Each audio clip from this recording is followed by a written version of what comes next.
Good morning, dear friends. I am Dr. Vinod Pankaj Mishra, and you are welcome in my YouTube channel Pankaj Institute of English. So, dear friends, इस समय tense का चल रहा है present tense in one shot, past tense in one shot, and today I am going to teach you future tense in one shot. यानी कि चारों tense जो हैं future indefinite, future continuous, future perfect और फ्यूचर परफेक्ट कॉन्टिन्यूअस मैं आपको एक ही video में बता रहा हूं। तो सबसे पहले देखते हैं फ्यूचर इंडेफिनिट टेंस। तो फ्यूचर इंडेफिनिट टेंस जो होता है इसकी पहचान होती है गा गे गी। जैसे वह आएगा, मैं रहूंगा, वह बोलेगा, मैं अंग्रेजी पढ़ूंगा, वह अंग्रेजी बोलेगा। इस प्रकार से गा गे गी आता है। हेल्पिंग वर्ब के रूप में शैल और विल का यूज करते हैं। शैल का यूज आई और बी के साथ करते हैं और विल का use you, they, he, she, it, singular और प्लूरल सभी के साथ विल का यूज करते हैं। लेकिन यदि किसी वाक्य में प्रॉमिस यानी कि वादा, फर्म डिटर्मिनेशन मतलब दृढ़ निश्चय, थ्रेटन मतलब धमकी और वार्निंग मतलब चेतावनी, यानी कि यदि किसी वाक्य में वादा, दृढ़ निश्चय, धमकी या चेतावनी हो तो आई और बी के साथ भी विल का प्रयोग करते हैं। किस किस प्रकार से? फर्स्टली देखते हैं अफर्मेटिव सेंटेंस। चार अफर्मेटिव सेंटेंस यानी कि साधारण वाक्य। इसमें सबसे पहले सब्जेक्ट लिखते हैं, फिर विल या शैल लिखते हैं, फिर वर्ब का फर्स्ट फॉर्म लिखते हैं प्लस ऑब्जेक्ट लिखते हैं। जैसे मैं बाजार जाऊंगा, आई शैल गो मार्केट। इसका मैंने बताया मैं तुमको देख लूंगा, यदि ये लिखा हुआ है ये धमकी है तो आई के साथ विल लगाएंगे, आई विल सी यू। जब इसका हम निगेटिव बनाते हैं तो सबसे पहले सब्जेक्ट लिखते हैं, फिर विल या शैल लिखते हैं, फिर नॉट लिखते हैं, वर्ब का फर्स्ट फॉर्म प्लस ऑब्जेक्ट। वैसे भी निगेटिव सेंटेंस बनाने के लिए हेल्पिंग वर्ब के बाद नॉट लगा देते हैं। जैसे मैं बाजार नहीं जाऊंगा तो आई शैल नॉट गो मार्केट। मैं बाजार नहीं जाऊंगा, आई शैल नॉट गो मार्केट। वह पत्र नहीं लिखेगा, he will not write letter, he will not write letter.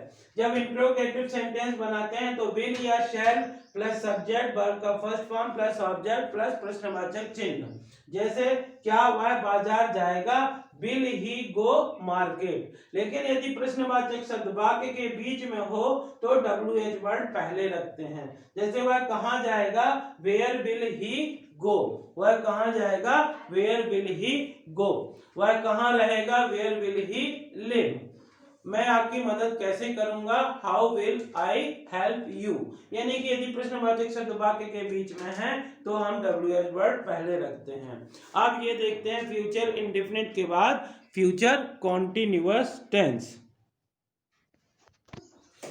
अब जो होता है सेकंड नंबर का जो टेंस आता है फ्यूचर कॉन्टिन्यूअस। क्या आएगा सेकंड नंबर का? Future continuous. Future continuous. तो जो फ्यूचर कॉन्टिन्यूअस टेंस होता है, कोई भी कॉन्टिन्यूअस हो जिसमें कि किसी कार्य के जारी रहने का बोध बताया जाता, बोध होता है, कॉन्टिन्यू रहता है, work will be in progress, तो हम वहां पे फ्यूचर कॉन्टिन्यूअस का यूज करते हैं। तो सबसे पहले इसकी पहचान लिखेंगे, पहचान और हेल्पिंग वर्ब, और इसके अफर्मेटिव सेंटेंस का स्ट्रक्चर लिखेंगे, अफर्मेटिव का, फिर निगेटिव का लिखेंगे, निगेटिव का स्ट्रक्चर लिखेंगे, और इसमें भी हम इंटेरोगेटिव का स्ट्रक्चर एक एक करके मैं बताऊंगा। तो सबसे पहले फ्यूचर कॉन्टिन्यूअस जो होता है उसकी पहचान होती है रहा होगा, रहा होगा या रही होगी, रही होगी या रहे होंगे, रहे होंगे।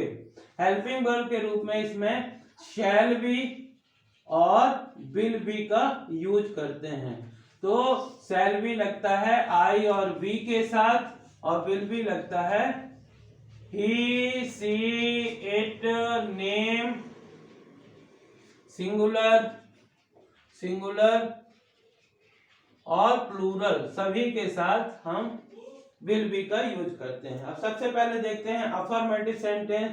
तो इसमें सबसे पहले सब्जेक्ट लिखते हैं, फिर विल बी और शैल बी, विल बी रखेंगे या शैल बी रखेंगे। उसके बाद वर्ब का first form plus ING plus object. यानी कि इसमें मेन वर्ब के रूप में जो होता है, मेन वर्ब जो होता है वर्ब का फर्स्ट फॉर्म प्लस आईएनजी लगाते हैं।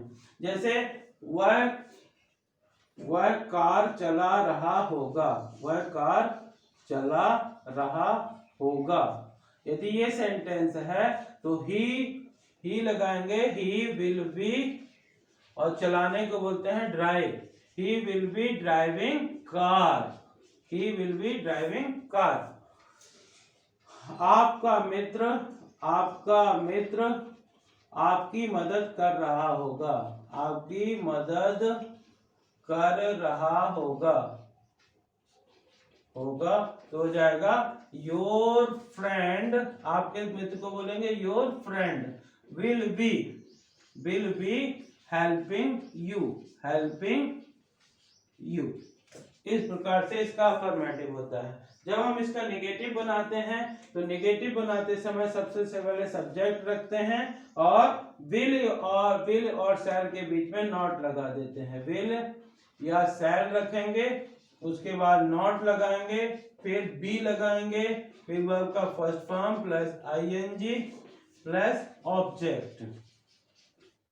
जैसे वह पत्र नहीं लिख रहा होगा, पत्र नहीं लिख रहा होगा। यदि ये वाक्य में है तो सबसे पहले सब्जेक्ट लिखेंगे वह, he will not be writing later, he will not be writing later। वह आपकी मदद नहीं कर रहा होगा, वह आपकी मदद नहीं कर रहा होगा। यदि यह है तो he will not be, मान लो यहाँ पे कर देते हैं वह आपकी मदद नहीं कर रही होगी तो सी लगा देंगे, she will not be helping you। जब इंटेरोगेटिव बनाते हैं तो विल या शैल पहले रखते हैं, विल या शैल पहले रखते हैं, फिर सब्जेक्ट रखते हैं, फिर बी रखते हैं, फिर वर्ब का first form plus ING plus object और साइन ऑफ इंट्रोगेशन। यदि WH वर्ड होगा तो पहले रखेंगे। जैसे क्या वह पत्र लिख रहा होगा,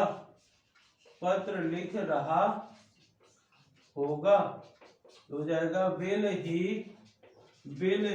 B writing letter, will he be writing letter.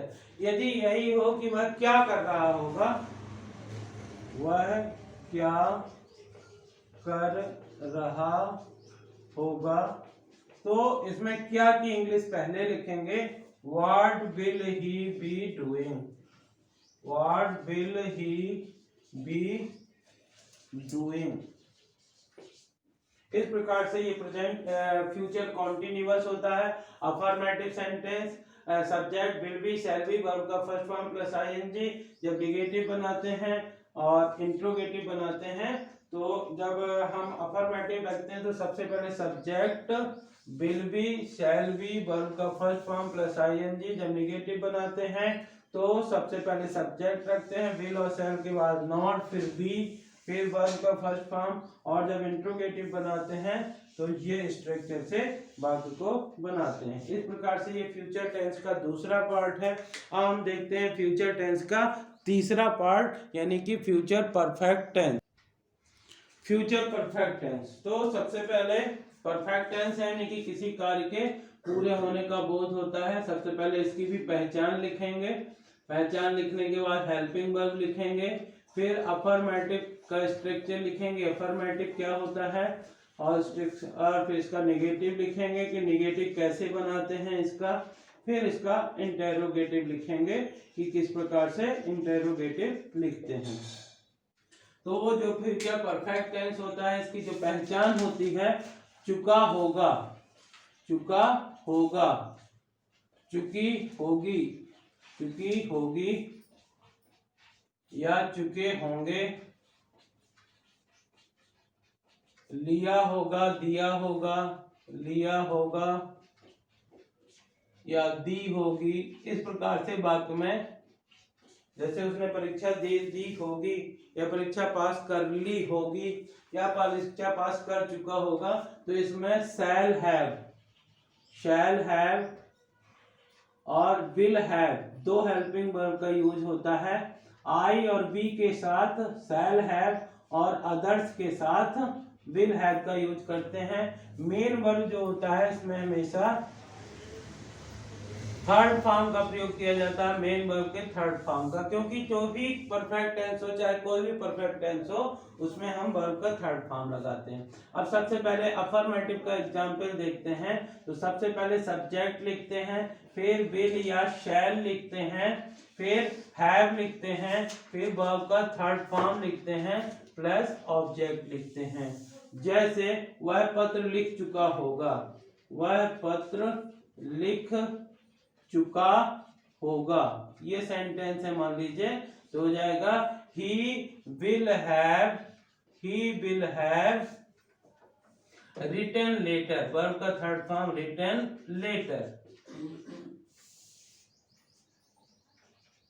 मैं बाजार जा चुका हूँगा, मैं बाजार जा चुका हूँगा, तो हो जाएगा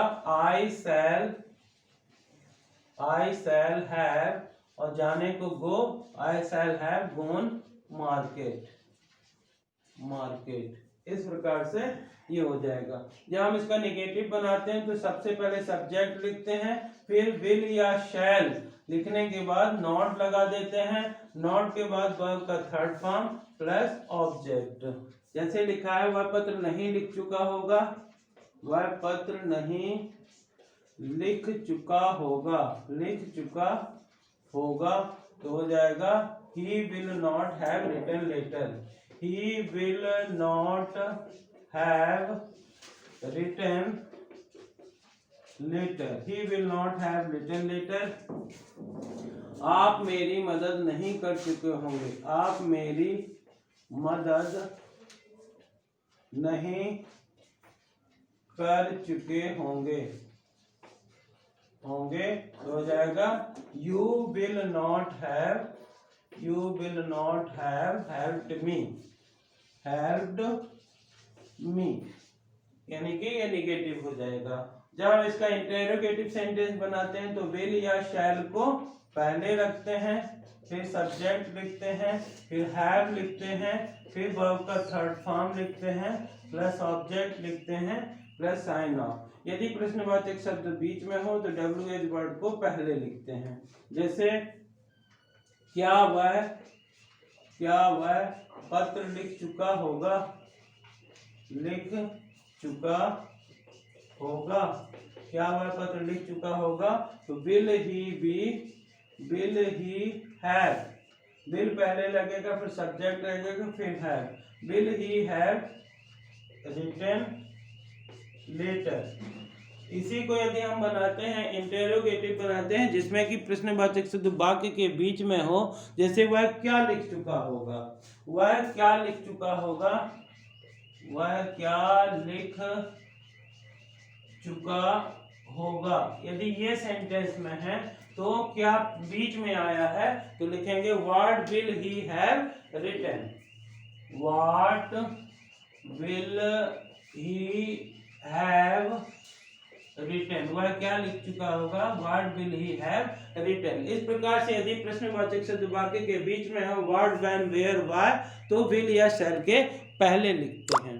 अब हम चर्चा करते हैं फ्यूचर परफेक्ट कॉन्टिन्यूअस टेंस की, चौथे टेंस जो, तो ये है फोर्थ पार्ट फ्यूचर टेंस का, फ्यूचर परफेक्ट कॉन्टिन्यूअस टेंस।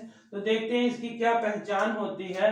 तो फ्यूचर परफेक्ट कॉन्टिन्यूअस में से रहा होगा, से रहा होगा, से रही होगी, से रही होगी और से रहे होंगे, से रहे होंगे। जैसे वह 2 घंटे से पढ़ रहा होगा, यानी कि इसमें टाइम के लिए भी बताया जाता है हेल्पिंग वर्ब के रूप में शैल हैव बीन और विल हैव बीन का विल हैव बीन का यूज करते हैं। शैल हैव बीन लगाते हैं आई और वी के साथ, और अदर्स के साथ लगाते हैं विल हैव बीन। इसमें भी मेन वर्ब जो होता है, वर्ब का फर्स्ट फॉर्म प्लस आईएनजी लगाते हैं, और टाइम के लिए सिंस और फॉर का यूज करते हैं। सिंस जो होता है वो पॉइंट ऑफ टाइम, जैसे since 1990, since 1 o'clock, since Monday इस प्रकार से। और फॉर का यूज पीरियड ऑफ टाइम, जैसे फॉर 3 years, 3 days, 2 weeks, इस प्रकार से जो होता है वहां पे फॉर का यूज करते हैं। और इसका देखते हैं अफर्मेटिव सेंटेंस कैसे बनाते हैं। सबसे पहले सब्जेक्ट लिखते हैं, फिर विल या शैल लिखते हैं। विल या shall plus have plus been plus verb का first form plus ING plus object plus since या फॉर। जैसे लिखा है कि वह 2 घंटे से क्रिकेट खेल रहा होगा। वह 2 घंटे से क्रिकेट खेल रहा होगा। यदि ये बनाना है तो वह लिखेंगे he will have been playing cricket for an hour। मान लीजिए वह 1 घंटे से गाना गा रही होगी। 1 घंटे से गाना गा रही होगी। यदि हम ये सेंटेंस बनाते हैं तो she will have been singing song, और कब से है, फॉर एन आवर। यहाँ पे 2 घंटे से लिखा था, फॉर 2 hours करेंगे, 2 hours। तो इस प्रकार से जब हम इसका नेगेटिव बनाते हैं तो सब